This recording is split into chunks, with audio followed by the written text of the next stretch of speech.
नमस्कार, मैं हूँ रुचि। आप देख रहे हैं डीडी भारत।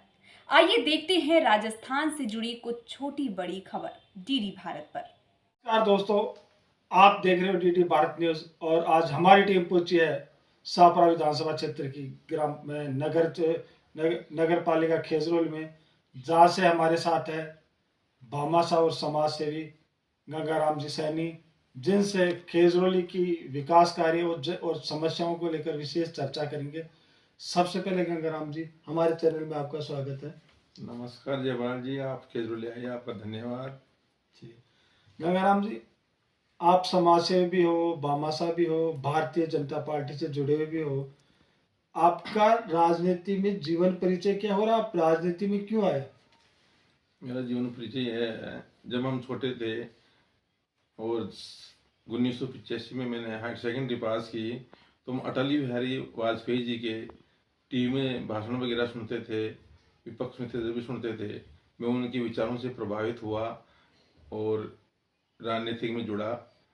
जब राजनीतिक में 93 के अंदर ये घनश्याम जी तिवारी ने चौमुख से चुनाव लड़ा, तो मैं अटल बिहारी के विचारों से प्रभावित होकर हमने घनश्याम जी के साथ में काम किया। हम उस टाइम में छोटे थे। फिर 2003 के अंदर रामलाल जी को टिकट मिली और रामलाल जी ने चुनाव लड़ा, तो हमने तन मन से खूब पार्टी के साथ में सेवा की, खूब झंडे लगाए, खूब रामलाल जी के साथ घूमे। और रामलाल जी ने भी हमारे को अपने राजनीतिक कैरियर में 2003 से 2008 तक खूब महत्व दिया। और उस टाइम पर मैं खेजरोली का युवा मोर्चा का अध्यक्ष भी रहा। गंगाराम जी, आपने अपनी शिक्षा और राजनीति की बात बता दी। हम बात करते हैं, खेजरोली नगर पालिका बन गई। खेजरोली नगर पालिका में मुख्यतः क्या समस्या है?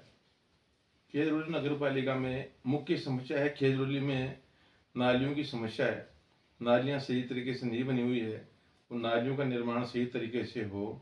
और खेजरोली में नगर पालिका मुख्य समस्या है कि महिलाओं की कॉलेज नहीं है। खेजरोली इतना बड़ा गांव है, सबसे बड़ा गांव है, अब नगर पालिका बन गई। और हम तो ऐसे शुरू से सुनते आ रहे हैं बुजुर्गों से, पर राजस्थान में सबसे बड़ी पंचायत थी तो खेजरोली थी, अब नगर पालिका हो गई। ये होते हुए भी और यहाँ पे महिला कॉलेज नहीं है। बच्चियाँ दुखी होती हैं, दूर जाना पड़ता है, सुबह जल्दी जाना पड़ता है, रात को लेट आना पड़ता है, साधन में परेशान होती है। इसलिए सबसे मोटी समस्या तो खेजरोली की महिला कॉलेज की है। खेजरोली में महिला कॉलेज बननी चाहिए। आप पिछले कई वर्षों से समाज के और भामाशाह के रूप में काम कर रहे हो। कहीं तो कंबल से वितरण देख लो, कहीं स्कूलों के अंदर देख लो। तो ये आपको प्रेरणा कैसे मिली? ये प्रेरणा मिली, मैं भी एक किसान का बेटा हूँ।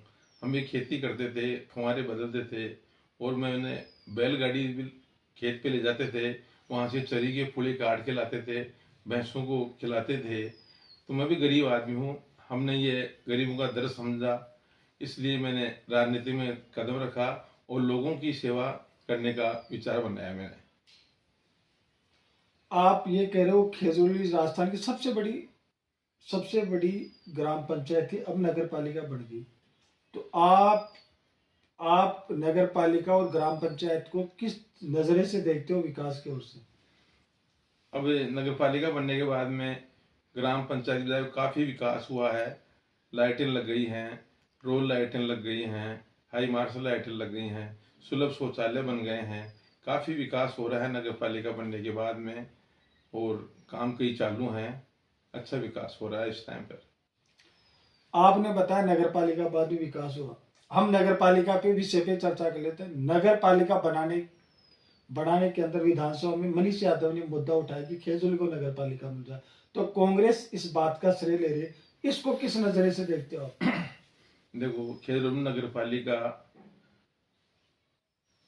मुख्यमंत्री भजनलाल जी शर्मा, सांसद राव राजेंद्र सिंह जी, यूएसडी मंत्री झावर सिंह जी, और अपने भाजपा प्रत्याशी उपेंद्र जी, इन्होंने नगर पालिका बनाने के लिए मेहनत करी और सीएम साहब ने स्वीकृति दी, इसलिए नगर पालिका बनी है खेजरोली। दूसरे के कहने से किसी के नहीं बनी है, श्रेय को झूठा ले रहा है।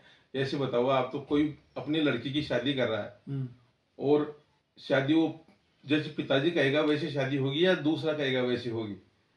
तो मेन जो शादी के अंदर रहता है, जिसको पैसों का बैग, अपने बैग बोलते हैं, खजांची बोलते हैं, तो वो तो लड़के का पिता होता है। तो इस टाइम पर डबल इंजन की सरकार है, बीजेपी की सरकार है, और दूसरा आदमी कहे कि वो काम मैंने करवा दिया, उसने कहाँ से करा दिया? वो तो इसका मतलब झूठ बोल रहा है, झूठा श्रेय ले रहा है वो तो। ये काम पार्टी ने किया है, बीजेपी सरकार है, और सब कार्य बीजेपी कर रही है, और दूसरा कोई नहीं कर रहा। आप कोई भी सामाजिक या सामाजिक प्लस समाज उत्थान के कार्य कोई भी करते हो तो आपके विरोधी हर कार्य पर टीका और टिप्पणी करते हैं, ऐसा क्यों? ऐसा इसलिए है कि मैं कोई समाज की राजनीति नहीं करता हूँ। मैं सर्व समाज की राजनीति करने वाला आदमी हूँ, और सर्व समाज को एक ही नज़रिए से समझता हूँ। अब मैं कोई प्रोग्राम करवाता हूँ, कोई कमल वितरण करता हूँ, स्कूल में प्रोग्राम करता हूँ, तो लोगों की ईर्ष्या की भावना होती है। वो समझते हैं कि ऐसा काम क्यों है, क्यों कर रहा है। अब मैं तो मेरे हिसाब से काम करता हूँ, क्योंकि मेरे तो सब बच्चे बच्चे सब सेट हैं, गवर्नमेंट जॉब में लग रहे हैं, आपके हिसाब से जीवन यापन कर रहे हैं। मैं मेरे हिसाब से जो मैं कमाता हूँ और करता हूँ, मैं पैसा खर्च करता हूँ। अब लोग बाग पैसा खर्च नहीं करते हैं, जब राजनीति कैसे होगी, उनका नाम कैसे चलेगा, कैसे भामाशाह बनेंगे, कैसे किसी की मदद करेंगे? किसी भी मदद करने के लिए पैसा चाहिए, और पैसे से उसकी मदद कर सकते हैं। अब मैं खर्च करता हूँ और लोगों की मदद करता हूँ, कमल बांटता हूँ, स्कूल में हर साल मैं सब बच्चों को एक बार भोजन खिलाता हूँ। स्कूल के अंदर जो भी समस्या आती है उसके अंदर मैं डोनेट करता हूँ, कुछ भी चीज़, कभी गेट लगवाता हूँ, कभी दरी देता हूँ, कभी कुर्सी देता हूँ। और तो लोगों को ईर्ष्या होती है, उनके पास पैसा नहीं है, वो खाली फेंकलोजी करते हैं। लोगों को वो कह तो आते हैं तेरे को 11,000 दे दूंगा, 5,000 दे दूंगा, फला काम करा दूंगा। आज तक किसी ने कोई काम नहीं कराया। वही लोग जो कह के आते हैं, वही लोग ना तो दे सकते हैं और ना दे रहे हैं, और वही लोग मतलब ईर्ष्या की भावना रखते हैं, वो लोगों को भ्रमित करने की कोशिश करते हैं मेरे प्रति। आपने कहा कि मैं समाजोत्तर राजनीति क्षेत्र में काफी वर्षों से सक्रिय हूँ। आपके विरोधी ये कहते हैं कि ये पार्षद और चेयरमैन बनने के लिए सारा कर रहे हैं, तो क्या आप चुनावी रेस में हो या चुनाव लड़ना चाहते हो, या राजनीतिक गलियारे में आपकी चर्चा है? नहीं, लोग बात तो ऐसे मुद्दा बनाते हैं, ऐसे अपनी कोई बात नहीं है। अपन तो गांव की सेवा करना चाहते हैं। अब सेवा चाहे चुनाव लड़के करो, चाहे बिगड़ चुनाव लड़के करो, और जो अगर गांव की आवाज आएगी, सभी वार्डवासियों की, मेरे वार्डवासियों की आवाज आएगी मेरे प्रति, तो चुनाव लड़ूंगा मैं। नहीं, मैं तो सेवा कर रहा हूँ और हमेशा करता रहूंगा, इसमें कोई संदेह नहीं है। भाई मैं कोई चुनाव नहीं लड़ूंगा तो सेवा नहीं करूंगा, चुनावों के लिए कर रहा हूँ। मैं तो हर साल करता हूँ, हर साल कमल वितरण करता हूँ। हर साल चुनाव थोड़ी होते हैं, चुनाव तो 5 साल में एक बार होते हैं। लेकिन मैं तो हर साल तो स्कूल में जाता हूँ, स्कूल में फंक्शन में जाता हूँ, वहाँ पे भी बच्चों को खाना वगैरह कुछ भी है डोनेट करता हूँ, कमल बांटता हूँ। तो कुछ चुनाव हर साल थोड़ी आते हैं, वो तो 5 साल में एक बार आते हैं। तो अपन तो पब्लिक की सेवा करने के लिए हैं, गांव की सेवा करने के लिए, बुजुर्गों की सेवा करने के लिए हैं। मौका मिलेगा, गांव वाले कहेंगे तो वो पीछे की बात है, वरना अपना ऐसा कोई मकसद नहीं है। भाई अपन चुनाव के लिए ये काम कर रहे हैं।